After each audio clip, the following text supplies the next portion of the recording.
बिस्मिल्लाहिर्रहमानिर्रहीम। Dear students, कैसे हैं आप? उम्मीद है कि आप सब ठीक होंगे। आज का जो हमारा टॉपिक है वो है parallel combination of the register from the 10th class. तो अब ये कि पैरेलल कम्बिनेशन जो है, रेजिस्टेंस के बारे में तो आप पहले ही जानते हैं कि opposition for the flow of the current is called resistance. यानी कि किसी जगह से अगर करंट फ्लो कर रहा है तो उसके लिए जो भी अपोजिशन है, उसके लिए जो रुकावट है, उसे हम किसका नाम देते हैं? रेजिस्टेंस का नाम देते हैं। अब रेजिस्टेंस को कनेक्ट करने के हमारे पास दो मेथड हैं, series method and parallel method. तो अब ये कि हमने पहले टॉपिक में सीरीज कम्बिनेशन को डिस्कस किया था और आज का जो हमारा टॉपिक है वो है parallel combination of the resistors. अब पैरेलल कम्बिनेशन क्या होता है कि जिसमें करंट के लिए मोर देन वन पाथ होता है, उसे हम पैरेलल कम्बिनेशन कहते हैं। कि फर्ज करते हैं अगर यहाँ से करंट आता है तो करंट यानी कि अपवर्ड R1 की तरफ भी जा सकता है, R2 की तरफ भी जा सकता है, R3 की तरफ भी जा सकता है। इससे हम पैरेलल कम्बिनेशन का नाम देते हैं कि इसमें मोर देन वन पाथ यानी कि होते हैं करंट के फ्लो के लिए। लेकिन पैरेलल कम्बिनेशन में हम क्या करते हैं, इसकी अगर डिफाइन किया जाए तो यानी कि वन साइड जो है, एक साइड जो है वो सारी पॉजिटिव टर्मिनल के साथ अटैच कर देते हैं बैटरी के, और दूसरी साइड जो है वो सारी नेगेटिव टर्मिनल के साथ अटैच कर देते हैं बैटरी के। तो इसे हम पैरेलल कम्बिनेशन कहते हैं।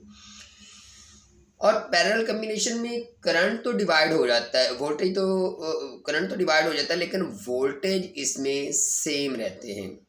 तो यही बात यहाँ पर है कि in parallel combination one end of the each resistor is connected with the positive terminal of the battery. One and एक एंड जो है सारा पॉजिटिव टर्मिनल के साथ अटैच किया हुआ है, while other and is connected with the negative terminal of the battery. और जो दूसरा एंड है उसे किसके साथ अटैच किया हुआ है? नेगेटिव टर्मिनल के साथ अटैच किया हुआ है। तो इस कम्बिनेशन को हम किसका नाम देते हैं? पैरेलल कम्बिनेशन का नाम देते हैं। The voltage is same across each resistor. Her resistance के क्रॉस वोल्टेज सेम रहते हैं। क्यों रहते हैं?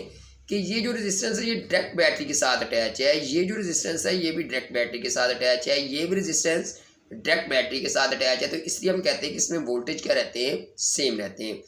Which is equal to the voltage of the battery की जितनी बैटरी होगी, फर्ज करते हैं अगर ये 10 वोल्टेज की बैटरी है तो इससे भी 10 वोल्टेज मिलेंगे, इससे भी 10 वोल्टेज मिलेंगे, इससे भी 10 वोल्टेज मिलेंगे।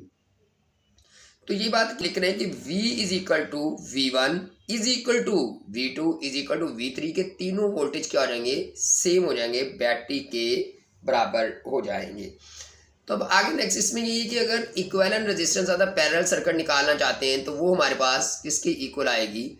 तो देखिए in parallel circuit total current is equal to the sum of the current in the various resistance. कि करंट जब यहाँ जाता है पाथ में तो वो आपने क्या कहा कि वो डिवाइड हो जाता है। तो इसलिए डिवाइड होने के बाद जब सारे करंट को सम करेंगे, I1 plus I2 plus I3 करेंगे तो टोटल करंट के बराबर आ जाएगा I is equal to I1 plus I2 plus I3। यानी कि करंट जो है तो वो डिवाइड हो गया था तीन हिस्सों में, तो इसलिए हमने इसे सबको सम कर दिया।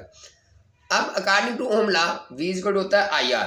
तो यहाँ पर वही कि I is equal to V over R1, फिर I2 is equal to V over R2, I3 is equal to V over R3। क्योंकि वोल्टेज सेम है तो इसलिए 1 2 3 को हमने सिंपल V का नाम दे दिया। तो हमारे पास I1 किसके बराबर आ गया? यानी कि V over R1, I2 is equal to V over R2 और I3 V ओवर R3 के इक्वल आ गया। अब नेक्स्ट हमारे पास यही वैल्यू पुट करेंगे इसमें।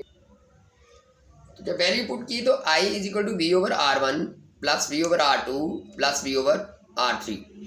अब V कॉमन आ रहा है तीनों में, तो V कॉमन ले लिया तो 1 over R1 plus 1 over R2 plus 1 over R3। अब वही कि हम क्या कहते हैं कि we can replace the combination of the resistance with a single resistance. यानी कि जो कम्बिनेशन ऑफ द रेजिस्टेंस है उसे हम एक ही रेजिस्टेंस से जाहिर करते हैं, कॉल द इक्विवेलेंट रेजिस्टेंस, और उसे हम इक्विवेलेंट रेजिस्टेंस कहते हैं।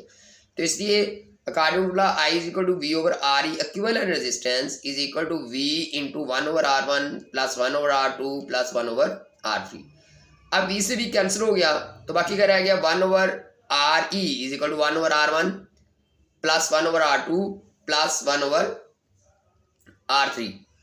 तो अब ये हमारे पास यानी कि जब दो रेजिस्टेंस हैं या तीन रेजिस्टेंस हैं तो इक्विवेलेंट क्या आ गया 1/r1 plus 1/r2 plus 1/r3, 2 होंगी तो 1/r1 प्लस 1/r2 हो जाएगा, 3 है तो 1/r3 हमने ऐड कर दिया। और इसी तरह अगर ज़्यादा रेजिस्टेंस है हमारे पास, जरूरी तो नहीं कि 3 रेजिस्टेंस हो, ज़्यादा हूँ तो फिर भी हमारे पास इसी को हम रिप्लेस करेंगे कि if R1 R2 R3 so on Rn, यानी कि ज़्यादा रेजिस्टेंस R4 आ गई, R5 आ गई, R6 आ गई, तो इसी में हम क्या करते जाएंगे, ऐड करते जाएंगे। तो ये R कनेक्टेड इन पैरेलल, अगर पैरेलल उससे कनेक्ट करते हैं then equivalent resistance is given by 1/Re is equal to 1/R1 1/R2 plus 1/R3 plus so on 1/Rn, ये इसके बराबर हो जाएगा।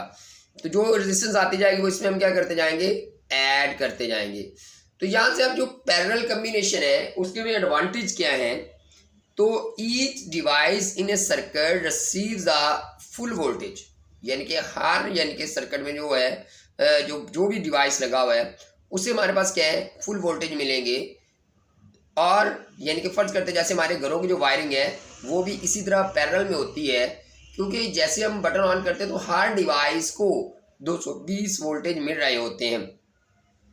और ई डिवाइस इन ए सर्किट में भी टर्न ऑफ इंडिपेंडेंटली, और हर सर्किट को, हर डिवाइस को हम अलग अलग ऑन या ऑफ कर सकते हैं। तो फर्ज करते हमारे पास फैन है, फ्रीजर है, एसी है, घर में सब कुछ चल रहा है, मोटर चल रही है, लेकिन जिसका बटन ऑफ करेंगे, अगर हम फ्रीजर बंद करते तो फ्रीजर बंद होगी, बाकी डिवाइस बंद नहीं होंगे। अगर हम यानी कि मोटर को बंद करते हैं तो मोटर बंद होगी, बाकी डिवाइस बंद नहीं होंगे। इसलिए कहता है कि may be turn off independently, हर एक को अलग अलग हम डिवाइड उसे ऑन या ऑफ कर सकते हैं। और this principle is use in house holding wiring, तो यही हमारे घर के असूल है, जहाँ पर बिजली की जो वायरिंग की जाती है वो इसी असूल को ही बेस बना के की जाती है। और अब इसमें नोट हमारे पास क्या है कि the equivalent resistance is less than the smallest resistance of the circuit, कि जो टोटल रेजिस्टेंस आती है वो हर रेजिस्टेंस जितनी भी सर्किट में लगी हैं उसमें जो सबसे स्मॉलर रेजिस्टेंस है इसका आंसर उससे भी लेस आएगा। कि फर्ज करते हैं हम ये कहते हैं कि ये रेजिस्टेंस 1 है, ये 2 है, ये 3 है, तो इसका जो आंसर आएगा वो 1 से भी स्मॉलर आएगा। तो इसलिए हम कहते हैं कि हमारे पास स्मॉलेस्ट रेजिस्टेंस आती है जो इक्विवेलेंट रेजिस्टेंस आती है। तो बेटा उम्मीद है कि अब आपको इस बात की समझ आ गई होगी। अगर अच्छी लगी हो वीडियो तो इसे लाइक करें, शेयर करें, सब्सक्राइब करें, और अगर कोई भी क्वेश्चन है तो उसे कमेंट्स बॉक्स में ज़रूर लिखिएगा। तब तक के लिए अपना ख्याल रखिए, नेक्स्ट वीडियो के साथ फिर मिलेंगे, टेक केयर।